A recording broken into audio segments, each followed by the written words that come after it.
Pastor, mas eu estou aqui ouvindo a palavra. Tiago 1:22. Não sede ouvintes da palavra, sede praticantes da palavra. Se eu não viver o que prego, sou hipócrita. E se você não praticar o que escuta, você é o quê? Hipócrita! Epístola do apóstolo Paulo aos Gálatas. Gálatas.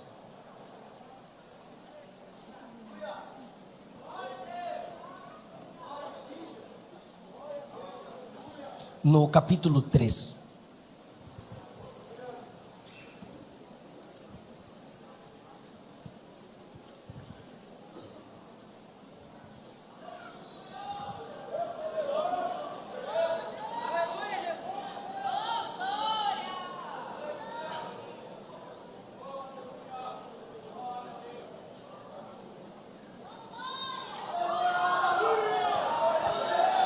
Podemos ler?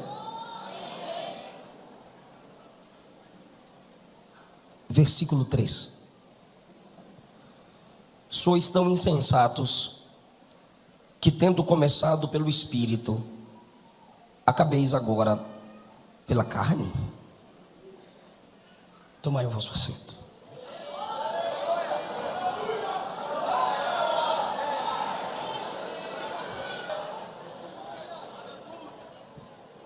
Duas perguntas: por que eu li Gálatas 3 e por que vocês estão vendo essa foto? Gálatas 3, porque é o retrato de muitas assembleias de Deus, o versículo 3. Vocês começaram pelo Espírito e agora acabeis pela carne? É uma pergunta.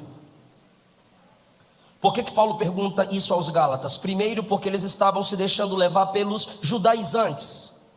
Hoje tem os Nutellas judaizantes, aqueles profetas de Talite, chofar, que enfeita a igreja com símbolos judaicos e dão a isso um valor místico. É uma imaturidade teológica, pois com certeza nunca leram Gálatas, Colossenses e nem Hebreus. A batalha contra as igrejas na Galácia era: vocês podem crer em Jesus, mas devem voltar a praticar os costumes judaicos para serem salvos. Aí tinha que guardar o sábado, não comer carne de porco, um monte de coisa. E Paulo chama isso de lixo, comparada à doutrina da graça, pois eles estavam retrocedendo. Isso é começar pelo Espírito e terminar pela carne. A carne aqui não tem o mesmo sentido do capítulo 5, versículos 18 a 22, porque lá envolve moralidade. A carne aqui é a confiança em si mesmo, em si mesma. A dependência dos próprios métodos, desprezando a ação do Espírito. Ele disse, no versículo 5: aquele que vos dá o Espírito e que opera maravilhas entre vós, faz essas coisas pela obra da lei, ou seja, pela lei que você pratica, ou pela pregação da fé. A ação do Espírito na igreja é porque praticamos os costumes judaicos da antiga aliança, que a melhor expressão é primeira aliança, ou porque temos a pregação cristocêntrica e nela cremos? É a pergunta de Paulo. Então ele diz: vocês começaram dependendo do Espírito, agora estão dependendo dos próprios métodos, da própria performance, da vossa própria força. Eu fiz, eu fluí, eu me esforcei e consegui. E isso não é para a vida comum, isso é concernente a culto, ministério. E o pentecostalismo tem sofrido com isso.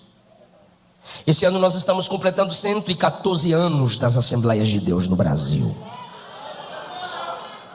Eu vou repetir: os assembleanos completam 114 anos no Brasil. E pela misericórdia de Deus eu ando Brasil, fora do Brasil, e prioritariamente prego nas Assembleias de Deus, não exclusivamente. Então eu posso falar de nós para nós. Quem não conhece a nossa realidade, se falar de lá para cá, vai ouvir daqui para lá. São os reformodinhas, net crentes, web crentes.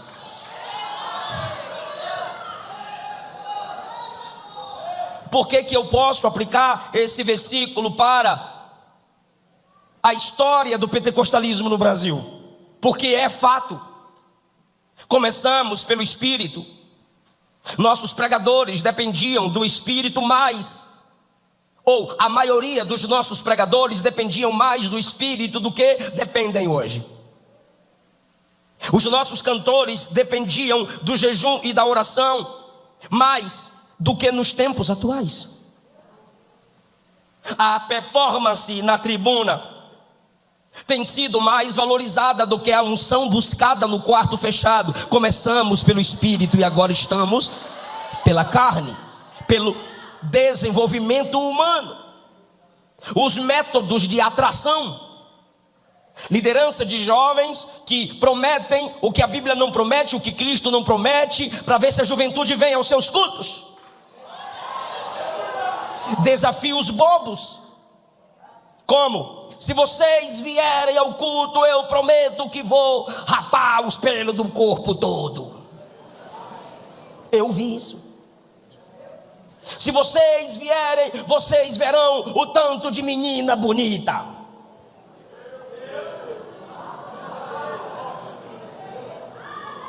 Começamos pelo Espírito quando nas ruas entregávamos folhetos e dizíamos às pessoas: Jesus te ama, quer te salvar, quer mudar sua vida. Hoje à noite tem culto na igreja tal. Agora estamos agindo pela carne. Já fui pregar em vigília, e eu só vim aqui porque pesquisamos sobre vocês, pois eu evito pregar em vigílias, e vocês sabem o motivo. É muita dança, pouca mudança. Muito movimento do corpo e pouca prostração de alma, irmãos. E numa dessas assembleanas o cara diz: eu te vi pregando na internet, aqui não precisa tanta Bíblia. Por quê? Porque aqui a juventude é fogo. Eu disse: que fogo é esse sem palavra? O salmista disse que é a palavra de Deus que despede labaredas de fogo. Começamos pelo Espírito e estamos agindo pela carne, confiando em nossas estratégias.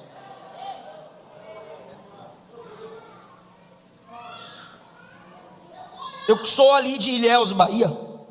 Com 7 anos eu já pregava aqui em Vitória da Conquista, congressos de crianças. Subia, eu ficava empolgado para subir a serra de ônibus. Minha mãe com medo e eu: olha, mãe! Eu gostava de vir para cá com a minha mãe.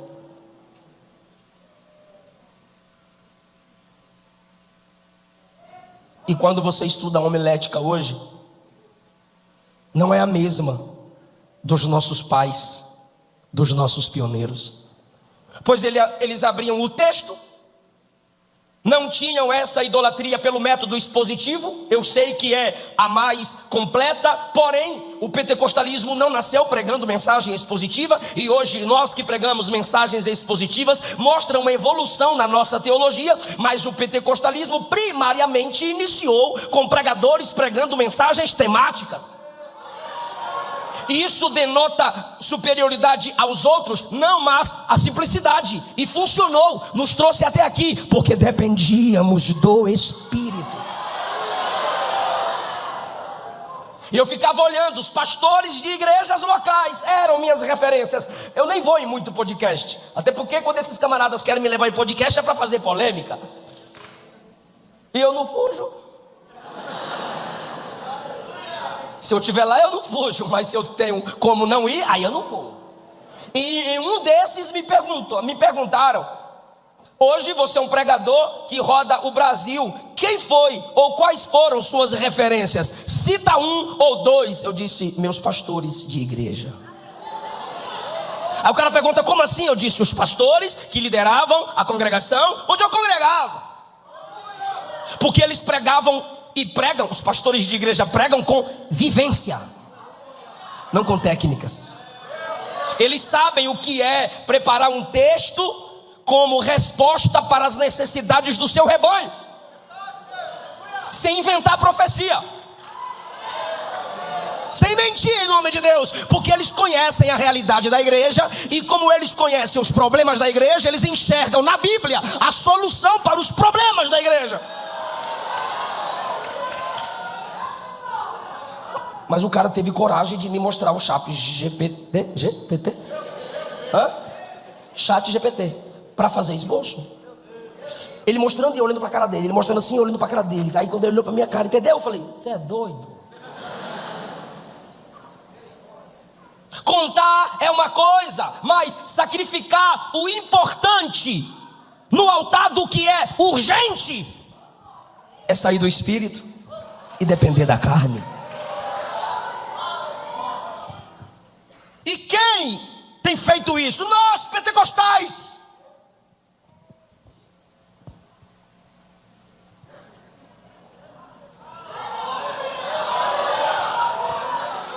Por isso essa foto. Eu vou pregar uma mensagem biográfica, porque estamos completando 114 anos de pentecostalismo. Só quem tem de 20 anos para baixo, galeria e nave, 20 anos para baixo, não mente, tu é crente, 20 anos para baixo, me responda. Quem é esse camarada aí? Tá vendo? Dá para ver? Tá dando para ver, gente? Só você que está vendo. Isso, lá e aqui. Dá para ver? Responde sim e não. Então quem disse não, não está vendo, não está vendo. Só quem está vendo. Responda para mim, quem é esse camarada? 20 anos para baixo eu estou vendo sua cara, tu não tem cara de 20? Quem você acha que é esse camarada? É por isso que eu tenho que pregar essa mensagem hoje.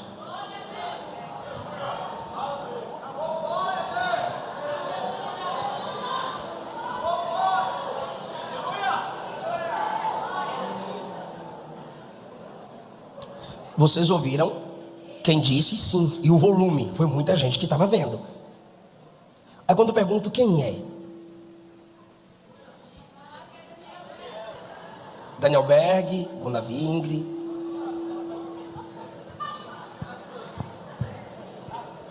Por que eu vou pregar uma mensagem biográfica? Me escute, por favor. Quando Isaac, Gênesis 26, quis descer ao Egito, Deus disse assim: Abraão obedeceu minha voz. Deus usa Abraão como exemplo. Quando no livro das Crônicas os reis se afastavam dos caminhos de Deus, o cronista diz assim: e esse rei não andou nos caminhos de Davi, seu pai. E não era pai biológico. Era simplesmente um Davi que veio antes e andou num caminho de fé, sendo exemplo para os reis.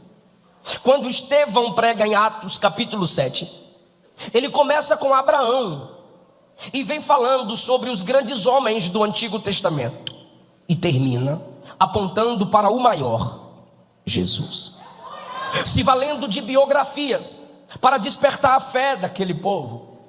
Quando você lê Romanos 16, Paulo faz uma listagem de nomes que fizeram a diferença na igreja.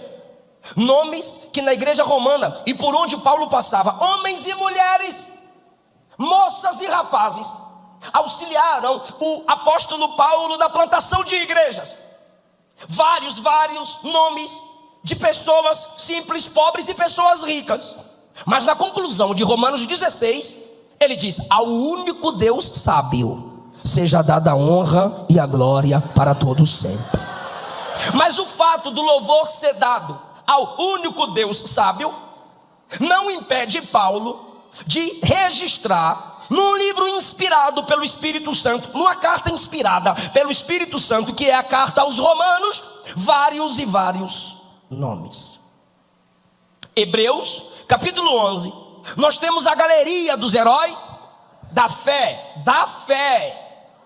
ou seja, homens e mulheres que pela fé resistiram, pela fé venceram. E aí a gente chega no 12, quando mostra o maior. Mas como se inicia o capítulo 12? Inicia assim: então, sendo que estamos rodeados por uma tão grande nuvem de testemunhas, deixemos todo o embaraço que tão de perto nos rodeia. O embaraço e o pecado que tão de perto nos rodeia, e corramos com perseverança, paciência, resistência a carreira que nos está proposta. Agora, olhando firmemente para o autor e consumador da fé, o qual pelo gozo que lhe estava proposto, desprezou o desprezo, suportou a cruz e assentou-se à destra do Pai. Eu estou mostrando a vocês que no capítulo 11 nós temos pessoas que venceram pela fé. Aí no 12 o autor diz: estamos na corrida com eles que venceram pela fé. E eles são as testemunhas, ou seja, a história deles está olhando para nós. O autor de Hebreus coloca a história desses homens antepassados nossos na arquibancada, olhando para nós. E a história está dizendo: todos eles venceram pela fé, mas o maior é Jesus. Por quê? Porque ele não tem fé, ele é o autor e o consumador, o aperfeiçoador da fé. Eu preciso deixar isso claro na introdução, porque eu vou me valer da biografia desse homem para despertar essa juventude, assim como Deus e o cronista do livro das crônicas se valeu da biografia de Salomão, Abraão, Davi, profetas. Paulo se valeu da história de homens e mulheres, casais e pessoas solteiras.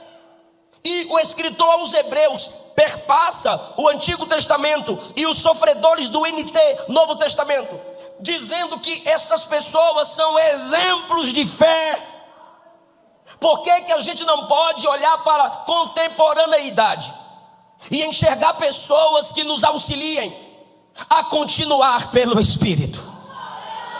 Quando eu pergunto quem é esse homem, e alguns têm dificuldade de responder, esse é Gunnar Wingre, um dos pioneiros das Assembleias de Deus. Nasceu em Ostra, Suécia, 1879. Com 9 anos de idade, ele disse: senti o chamado de Deus na minha vida. No livro Gunnar Wingre, Diário de um Pioneiro, ele diz: com 9 anos, senti o chamado de Deus para a minha vida. Detalhe agora, eu não vou só contar uma biografia, eu vou interpretá-la. É através da interpretação que a gente chega na aplicação. Como que ele diz que entendeu o chamado de Deus para a vida dele com 9 anos? Ele disse assim: pois fui impulsionado a orar. Ninguém aqui pode dizer que tem chamado de Deus se não é impulsionado ou impulsionada a orar. À luz da Bíblia Sagrada, ninguém pode ser salvo sem orar. Não há salvação sem oração. Nenhum pecador pode ser perdoado sem clamar por perdão. Ninguém imundo pode ser lavado sem clamar pela santificação. Segundo lugar, ninguém pode permanecer salvo sem orar, pois de Gênesis ao Apocalipse não teve um salvo que não vivesse uma vida de oração. Então, se você não ora, eu não duvido do seu dom. Se você não ora, eu não duvido do seu chamado, eu duvido da sua salvação. Gunnar Wingre, com 9 anos de idade, filho de crentes, sentiu que era chamado de Deus para a obra missionária, porque tinha muito desejo de orar. A segunda característica dessa biografia, para a nossa juventude que me escuta e para os pais passarem aos seus filhos, ele diz: dos 12 aos 17, me tornei um filho pródigo. Me esfriei na fé e caí no pecado. Até aos 17 anos de idade, vivi caído no pecado. Agora imagine essa geração, meu Deus do céu, olhando para uma criança de 12 anos. O que você tem? Eu estou em pecado. Vai dizer: não é possível, você é uma criança, você está se acusando, meu filho, isso é coisa do Satanás. Eu vou chamar o juizado de menor lá na sua. Já fizeram isso para minha casa, já levaram o juizado de menor na minha casa, porque eu pregava com 5, 7 anos de idade. Aí meu pai perguntava: por que não chamam para casa da macumbeira, que os meninos ficam lá o dia todo, aí para o menino que quer pregar vocês não chamam? Então, olha a sensibilidade desse jovem chamado por Deus na Suécia, numa igreja batista. Ele se sentiu desviado. Por quê? Porque parou de orar. Quando ele para de orar e se sente desviado, ele diz: até os 17 eu vivi caído em pecado. O que é isso, pastor? Hipersensibilidade. Deus tem como nos manter na presença dele, e um dos métodos de Deus é gerando em nós sensibilidade. E um dos modos pelo qual o diabo te arranca da presença de Deus é a insensibilidade. Estamos cheios de leprosos em muitas igrejas, pois um dos sinais do leproso é que ele não sente. A carne está apodrecendo, os pedaços caem. O sacerdote coloca uma agulha na pele, está sentindo, ele diz: nada. Aí o sacerdote diz: seu lugar é o leprosário. Insensibilidade. O culto pode funcionar sem a presença de Deus. O pregador pode pregar uma mensagem sem abrir a Bíblia, sem falar de Cristo, ele não está nem aí. Ela não está nem aí. Miga, mas eu rodei. Rodou, mana? Rodei. E a palavra? Foi mistério, miga. Não tem sensibilidade com a verdadeira pregação. Chora na novela, mas não chora no culto. Peca, cai no pecado da prostituição, da masturbação, viciou na pornografia, mas não está nem aí. Não teme o inferno, não teme o pecado, não teme Deus. Eu lembro quando eu tinha 12 anos de idade, eu era menor, acredite. E foi pela primeira vez que eu fui pregar em Brasília, Congresso Geral de Crianças e Adolescentes. E tinham uns ônibus das caravanas. Aí eu só lembro dessa cena, não tem como esquecer. Eu não sei o que eu estava fazendo, eu passei por trás de um ônibus para encontrar os meus pais, na porta da Assembleia de Deus, da quadra 320, Samambaia, Distrito Federal. Quando eu estava passando pela lateral do ônibus, tinha uma moça, uma menina, da minha altura. Sei para que eu falar aí. Aí ela: paz do Senhor. Eu parei, dei paz do Senhor. Aí ela, no paz do Senhor, ela me puxou e fez. Quando eu senti o beijo, eu falei: está repreendido, Satanás. Por quê? Porque meu pai dizia para mim: se você beijar na boca, você perde a unção. Aí os tios riam do meu pai, as tias riam do meu pai. Eu tive em Ilhéus semana retrasada, fui pregar em Camaquã. E indo até Camaquã, eu fui conversando com o irmão que dirigia, e eu perguntei: cadê o pregador fulano? Caiu. E o pregador fulano? Caiu. Não. E o cicrano? Também caiu. E Beltrano? Pastor, todos que começaram na infância com você, começaram a namorar, caíram. Aí ele disse, e positivamente eu posso falar que eu estou fugindo de polêmica. Ele disse: aqui de Ilhéus só se sustentaram 3 que começaram contigo. Você, Wagner Yoshan, que hoje é professor de hebraico, e o Michel Ramos. O resto. Aí me veio à memória meu pai dizendo: se beijar perde a unção. O que ele estava dizendo é: não brinca com o pecado. Não queira o prazer que você não pode se responsabilizar para sempre com seriedade. Como meu pai falava isso para mim, e a menina fez isso, puxando a minha mão e lascando o beijo, eu falei: está repreendido, Satanás. Porque foi uma hipersensibilidade. E às vezes precisamos disso, pois a Bíblia não me manda fugir do mal, ela me manda fugir da aparência.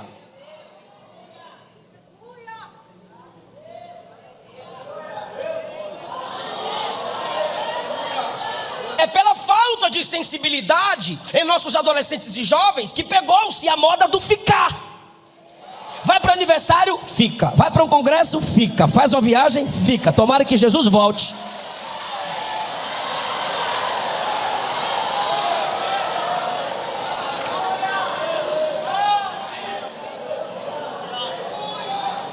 Resgata em nós, ó Deus, a sensibilidade.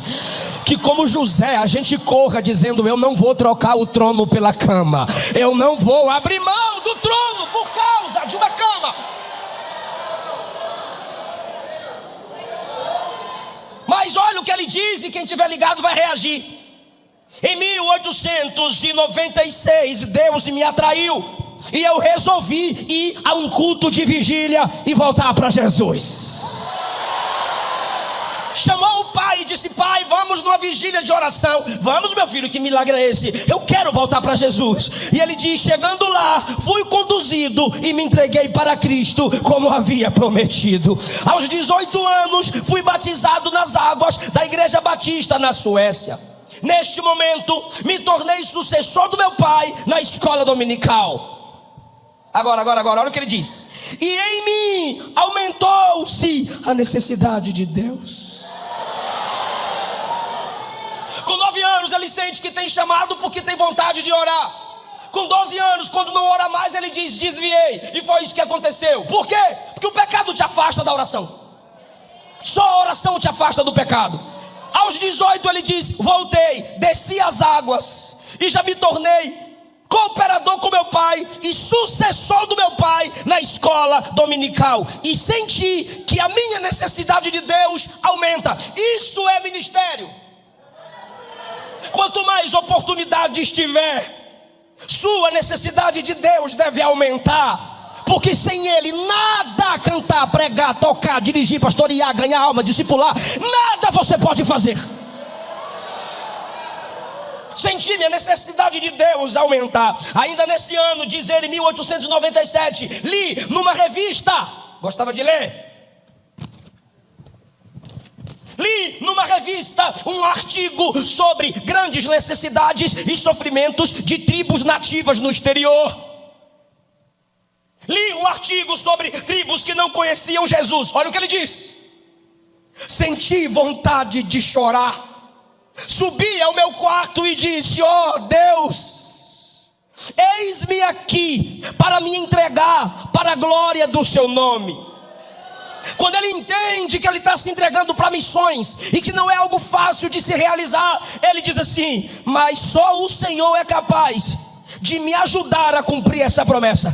Se o Senhor me ajudar, farei a obra missionária onde o Senhor quiser. Eu tenho para mim que nesse dia Deus disse: Brasil.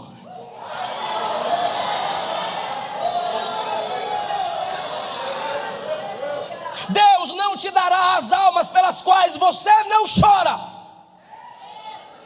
Lendo um artigo, Gunnar Wingre disse: eis-me aqui para fazer sua vontade, onde o Senhor me enviar. Mas ele disse sem lágrimas, ao saber que haviam tribos que não conheciam J-E-S-U-S, Jesus. John Knox disse: dá-me a Escócia, senão eu morro. Tem quanto tempo que você derramou lágrimas por almas? Isso é pentecostalismo. Não começamos com convenções. Só quem é convencionado sabe o tanto de problema que a gente resolve em convenções. Mas a nossa essência é movimento missionário. Movimento missionário. Movimento missionário. Pastor Augusto Nicodemos, calvinista reformado, chegou a afirmar que o pentecostalismo é o maior movimento missionário dos últimos séculos. Por que Deus levantaria e levantou esse jovem como um dos pioneiros das Assembleias de Deus? Porque ele tinha um coração missionário. Naquela mesma semana que ele chorou por essas tribos, quem me ouve diz amém.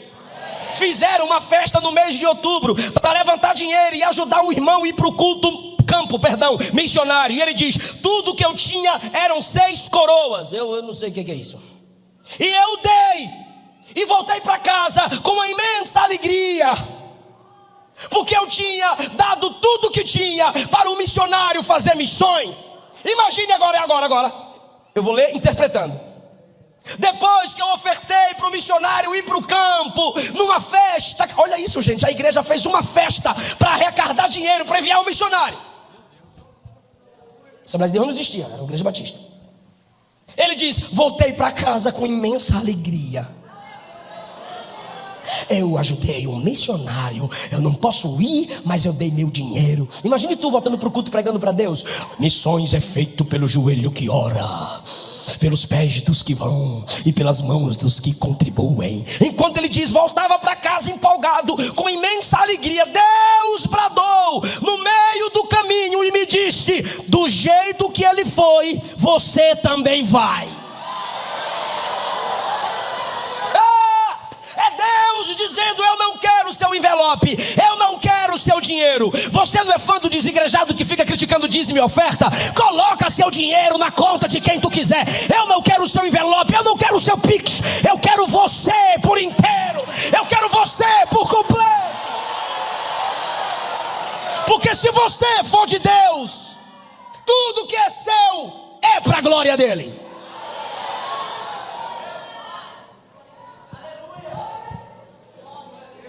E o nome do missionário era Emílio. Assim como Emílio foi fazer a obra, você também vai.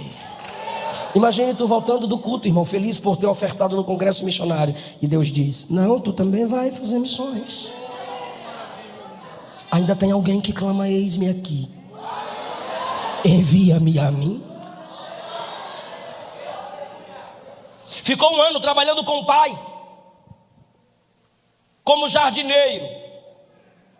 Depois de muitas orações dos irmãos, fui para uma escola bíblica em uma outra cidade, e ali recebi instruções bíblicas. A pregação de um dos pastores me fez com que eu me sentisse totalmente vazio e aniquilado aos pés do Senhor, totalmente humilhado. Tu já viu um tipo de pregação que tu diz assim: eu sou crente? Não. Ele disse: eu fui para aquela escola e aquela pregação me quebrou. Eu me senti aniquilado, ou seja, anulado, desviado, fracasso. Mas de repente veio um outro pregador, e a mensagem era como óleo de Gileade sobre as feridas da minha alma. E eu me alimentei com o melhor trigo do celeiro de Deus. Ele sabia discernir o pregador que o humilhava e o pregador que o sarava. É agora que eu acho lindo, isso me impacta, gente. Ele completa e diz: porém. Fala aí, porém. Ou seja, ele está todo empolgado escrevendo. Conheci esses dois tipos de pregadores naquela escola bíblica. Porém, aquela escola durou somente 30 dias. Peraí, tu tem problema. Você foi para onde? Fui para uma escola bíblica. Quantas horas? Ele disse: só 30 dias. O volume do seu vazio determina o quanto você pode ser cheio. Qual é o tamanho do espaço em você? Às vezes você está tão cheio das plataformas de streaming, Netflix, Amazon, TikTok, Facebook, Instagram e não sei mais o que não há mais espaço para olhar para um culto e dizer: já.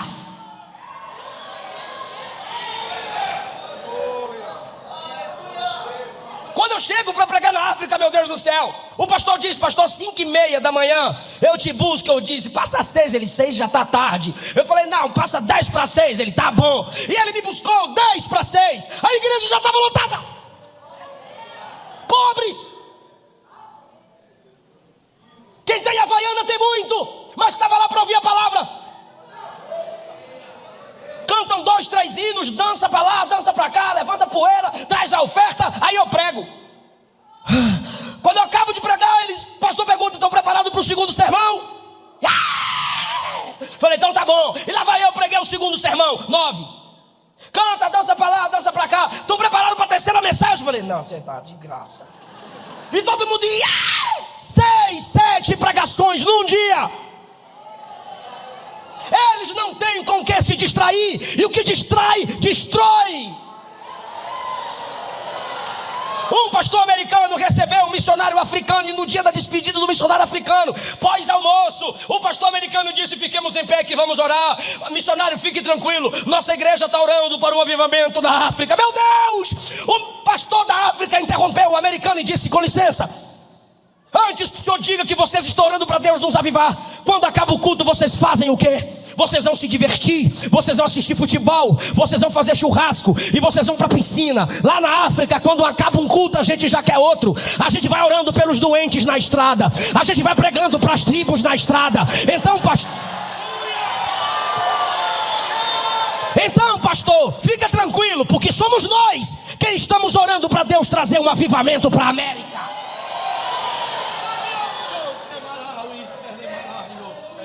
Sua fome, sua sede determina onde você vai chegar. Como que o camarada participa de uma escola bíblica e ele diz que durou só 30 dias?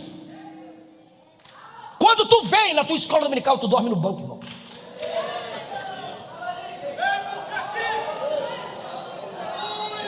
Mas é o dia todo tocando a música worship. Tô apaixonado, te amo, te amo. É linda a música, mas Jesus pergunta: será?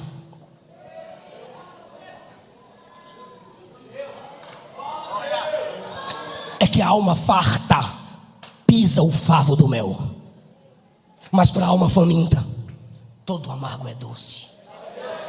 Até o amargo é doce. Alguém está entendendo que Deus está te chamando para um compromisso maior nessa madrugada? E olha o que ele diz: meu Deus do céu, eu leio essas coisas, eu comparo comigo mesmo e com a minha geração. Eu digo: Senhor, tem misericórdia. Ele diz: depois dos 30 dias daquela escola, éramos 55 alunos, 15 já saímos dali como evangelista. Saímos de 2 em 2, só com o dinheiro da passagem de ida. Tu imagina a mãe desse rapaz com 18 anos: meu filho não manda carta, meu filho não manda carta. Nenhuma carta chega. Meu Deus, cadê meu filho, cadê meu filho? Aí chega a carta: oi mãe, Algunar, estou bem, eu estou fazendo missões. A escola acabou, e quando acabou, eu já fui logo cumprir o que aprendi. Uma escola de 30 dias fez ele dizer: é para ser missionário? Isso é ser crente? Eu estou indo agora, me dá só o dinheiro de ida, e com mais um missionário, lá vai ele. O que isso tem a ver comigo, pastor? De quantas conferências você já participou? Há quantos anos você participa de congresso e todo congresso tem tema? Não, aquele tema eu não gostei, aquele tema eu gostei, aquele pregador, aquele pregador eu gostei, foi top, velho, foi massa, velho. Só que aí, as nossas irmãs do círculo de oração cantavam assim: o que viestes fazer aqui. Só que hoje a pergunta deve ser: o que tu vai fazer depois daqui? Pra que se encher aqui se não é para transbordar lá fora? Pra quê?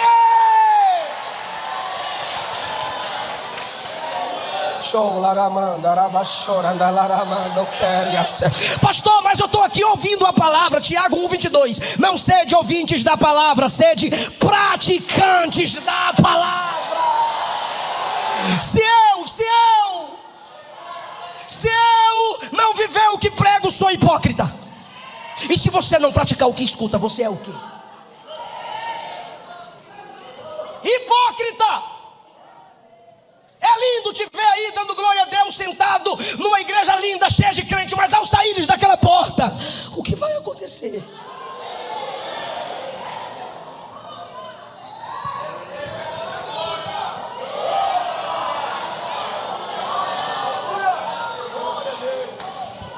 O meu companheiro tinha o nome de Soderland, tinha 4 anos de experiência como evangelista. Confiamos em Deus que Ele supriria nossas necessidades materiais. Chegando no campo missionário, eu adoeci, e enfermo sonhei que tinha morrido.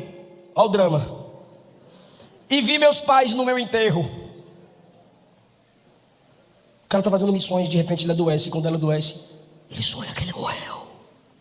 Aí chegaram os pais no sonho. Aí ele acorda, graças a Deus. Aí pediu oração para os irmãos. Aí ele diz assim: a igreja que plantamos ali orou por mim no sábado.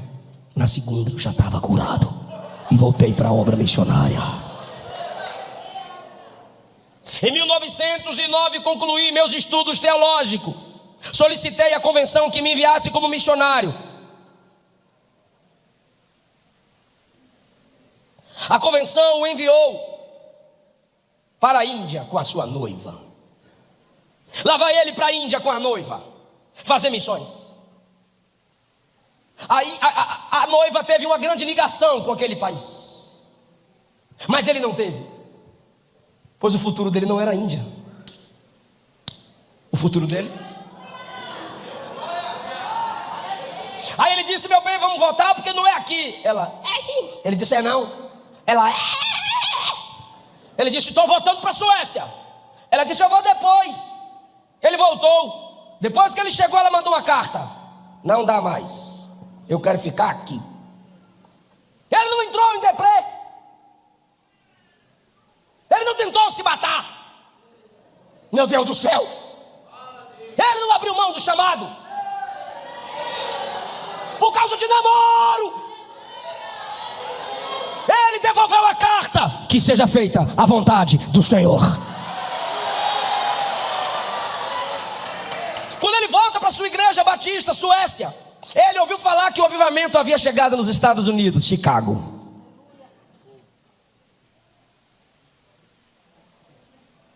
Pediu permissão à igreja local para ir conhecer o avivamento que chegou em Chicago. E a igreja disse: ó, tu é batista, tu quer isso mesmo? Ele disse: eu quero. Então tá bom. E sabe qual era o avivamento que estava nos Estados Unidos? Batismo no Espírito Santo, línguas. Ele diz: chegando lá, orei 5 dias para ser batizado com o Espírito Santo. E no 5º dia, Atos 2 se cumpriu na minha vida. Voltei para minha igreja para testemunhar a minha experiência, diz ele. Olha só, galerinha, fica comigo. Voltei para minha igreja para testemunhar a minha experiência. Quando contei a experiência, a igreja disse: exclui ele. Tu pensa que é só hoje que pentecostais sofrem com críticas e desprezo? Ele disse: não precisa me excluir. Atos 2 é a palavra de Deus. Jesus ainda batiza. E ele disse: orei por quem creu na minha mensagem. Jesus batizou 10. Eu não vou pedir para tudo, a glória a Deus, irmão. Intimidade forçada é estupro. Ele batizou 10. A igreja o excluiu com muita ética. É melhor que você não seja mais um membro da nossa igreja, nem um pastor da nossa convenção, porque você está crendo naquilo que a gente não crê. E ele disse: tudo bem, muito obrigado. Ele volta para os Estados Unidos porque ele sabia onde estava tendo fogo.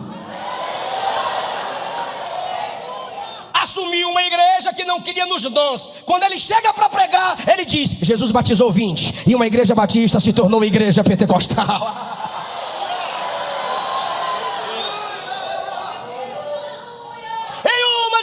Reuniões, diz ele, o diário de um pioneiro, CPAD. Um missionário, em nossas reuniões de oração, se levantou e disse: Deus te levará a um lugar para pregar o evangelho, e o nome dessa cidade é Pará.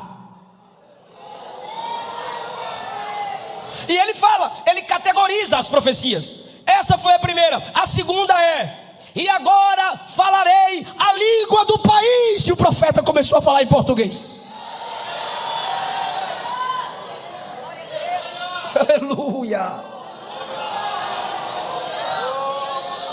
A terceira profecia foi: um povo simples que se veste com simplicidade e se alimenta de alimentos simples. Claro, quem já foi no Pará sabe que tinha açaí.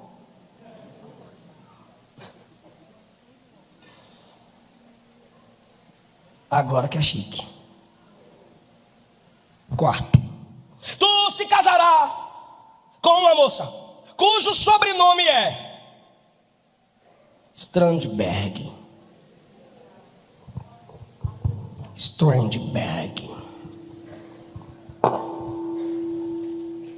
Deus deu o sobrenome da menina. Sabe, você que é pentecostal, não existe profecia para casamento. Nutella. Quem é você para limitar o meu Deus que é soberano, onisciente? Te darei o sobrenome dela. Ali nos Estados Unidos ele conhece Daniel Berg. Vem para o Brasil, Pará. Ah tá, deixa eu voltar um pouco. Quando o cara acabou de profetizar, esqueci o nome do profeta. Ele perguntou para o profeta: tá um manto, tá todo mundo empolgado. Ele perguntou: onde é o Pará? Aí o profeta disse: sei não. Se fossem alguns que a gente conhece hoje, ia inventar. Mas o profeta disse: Deus só me deu o nome Pará. Sabe o que ele fez? Chamou o profeta numa biblioteca. Bora lá? Bora! Abriu o mapa, abriu o livro, e um monte de livro, e pegou um globo, e começou a rodar, e de repente achou o Pará. Achei! Brasil!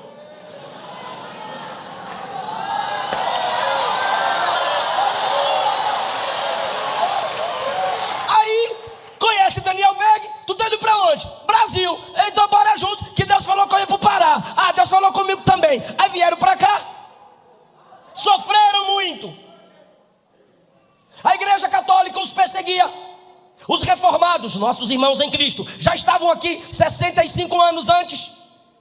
Então onde eles chegassem com o evangelho, o calvinismo já estava lá. Aí os caras chegam falando línguas.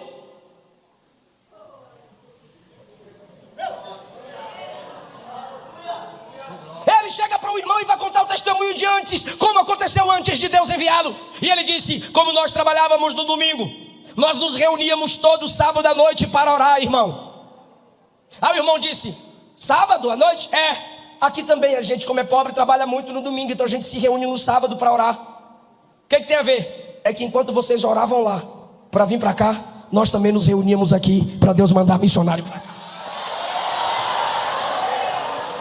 Só que ele adoeceu. Ele adoeceu e teve que voltar para a Suécia. Aí voltou para a Suécia, dodói. Aí foi para o médico. Aí chegou no médico, tinha uma enfermeira.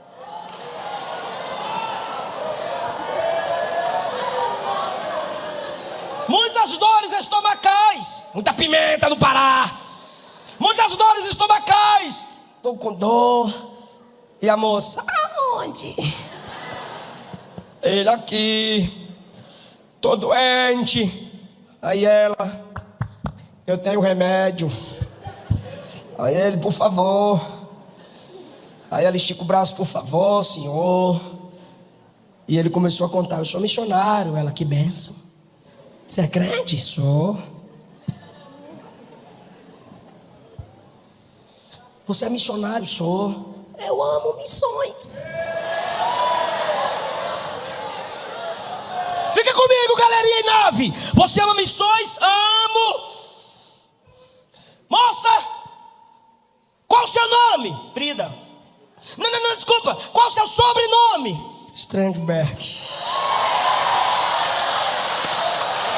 O coração. Ele é Deus. Ele é o mesmo Deus. Na mesma hora, o que é que vem à mente dele? A cartinha: não dá mais. E a resposta: seja feita a vontade do Senhor. Seja feita a vontade do Senhor.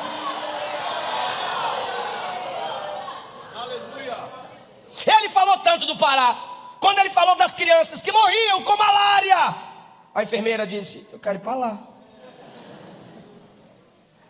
Ele disse: não faço parte mais da igreja que me apoiava. Acabei de chegar, tenho que apresentar os projetos. Ela disse: eu peço demissão, eu tenho dinheiro. Ele disse: mas eu não tenho, a passagem é cara. Ela disse: eu vou só e te espero lá. Meu Deus! Pagou a passagem do próprio bolso e veio fazer missões no Pará. Pegava as crianças e levava no hospital, e os católicos não atendiam, porque as crianças falavam línguas, porque os pais abandonaram o catolicismo e estavam sendo cheios do Espírito. E o que ela fez? Desanimou? Ela disse: não, já que nos hospitais não querem nos atender, é porque Jesus quer que eu ore para Ele curar. Foi com essas dificuldades unidades que surgiu o quadrilátero pentecostal. Jesus Cristo salva, Jesus Cristo cura, Jesus Cristo batiza com o Espírito Santo, e Jesus breve vem.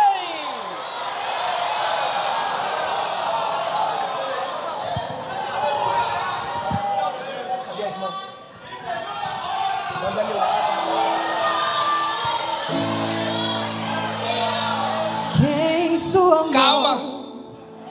Cadê você? Ainda o povo ainda fala que nós baianos é lerdo. Só dá a nota. Quando eu pedir para ela cantar, ela canta.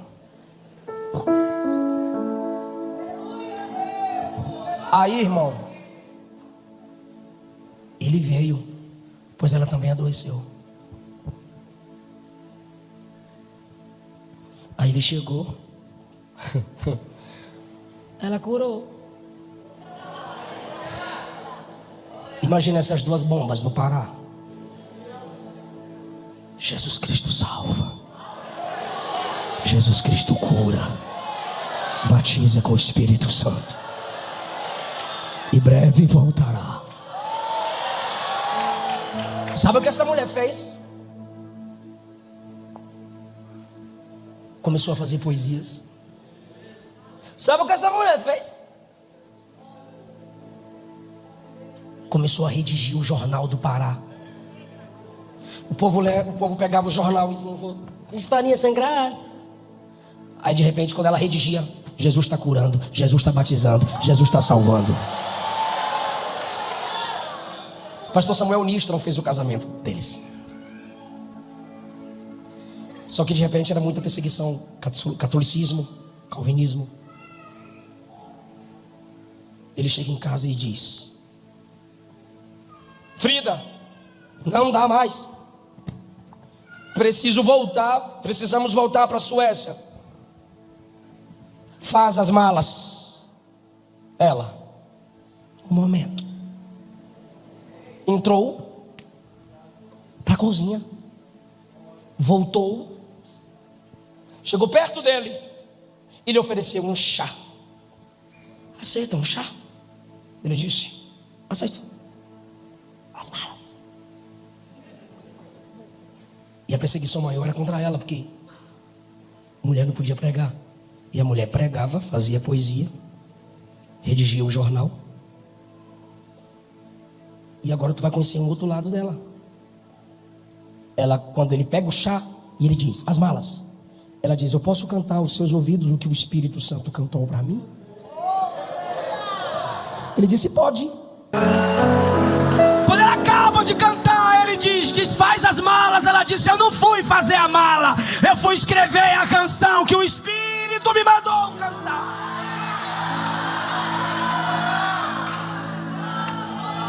Quem te chamou já sabia das suas fraquezas. Quem te chamou já sabia dos seus tropeços.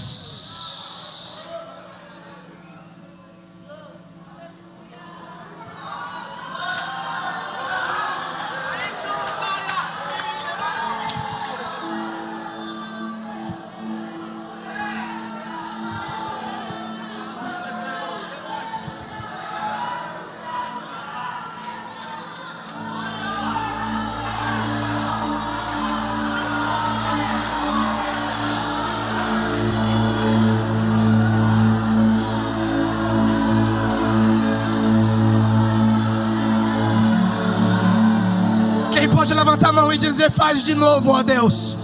Galerinha, tu é crente, levanta a mão e diga: faz de novo, ó Deus. Jesus Cristo é o mesmo ontem, hoje e eternamente. Ei, pentecostal, a nossa chama não vai se apagar.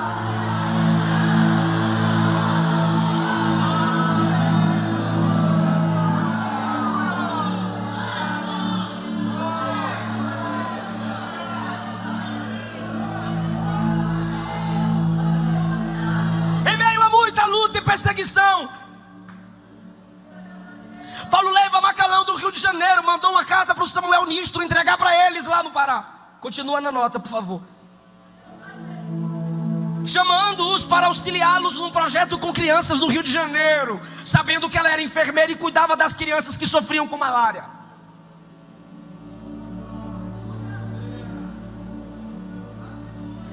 disse: mas aqui é o Pará, Deus falou o Pará, e lá é pior ainda. E ele confiava na sensibilidade dela. Quando ele volta, ela está tocando e cantando: se Cristo comigo vai.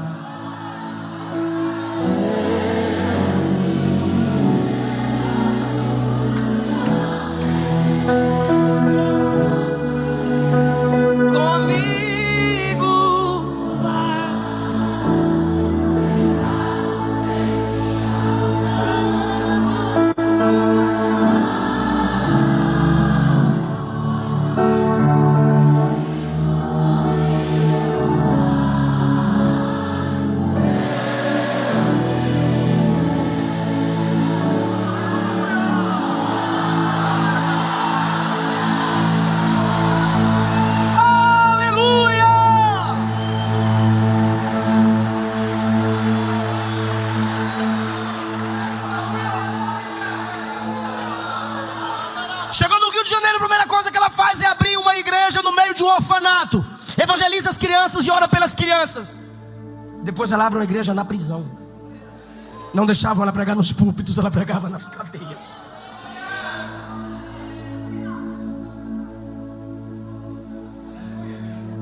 Mas enquanto ela estava aqui ajudando seu marido, alguns pastores mandavam cartas para a Suécia, não falando das crianças que ela orava e Jesus curava, não falando das 35 canções que ela traduziu do sueco para o português, não falando de como ela redigia os jornais. Não. A chamavam de rebelde, louca. E as cartas chegavam na Suécia.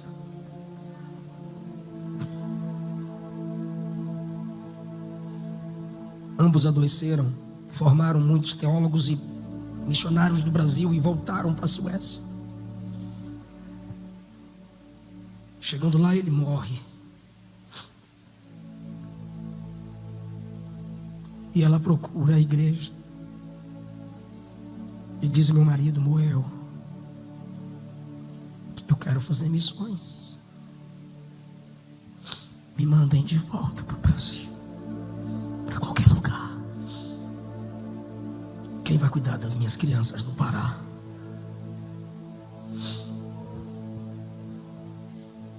Ela solicitou e foi pegar um trem.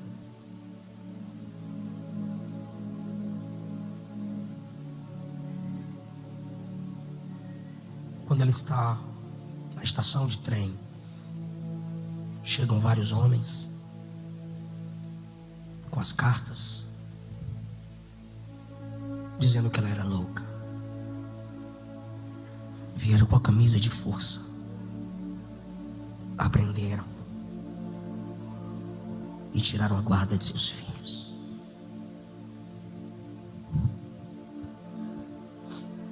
A pioneira, mais de 30 hinos que a gente canta na harpa, ela compôs ou traduziu. E só porque pregava mais do que os homens, a chamaram de louca e rebelde. Morreu no hospital psiquiátrico.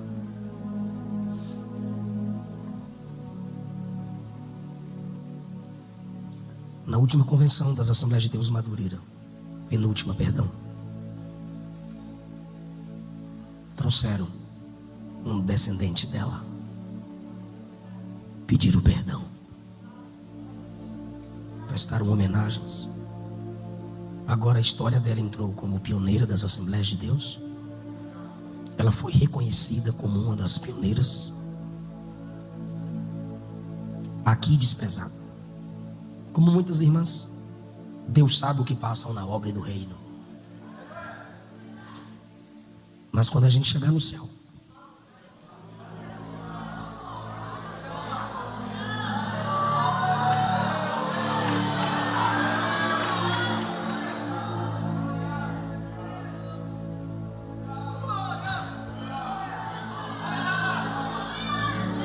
Perguntaram ao calvinista Whitefield: o que você acha de John Wesley? Ele disse: quando chegar no céu, ele vai estar tão perto de Jesus que ele vai brilhar mais do que os outros. Ela vai estar tão perto de Jesus que ela vai brilhar mais do que muitos. Isso é pentecostalismo. Bora lá recapitular? Eu falo e você repete. Diga: oração, escola dominical, evangelismo, busca dos dons, sofrer e resistir.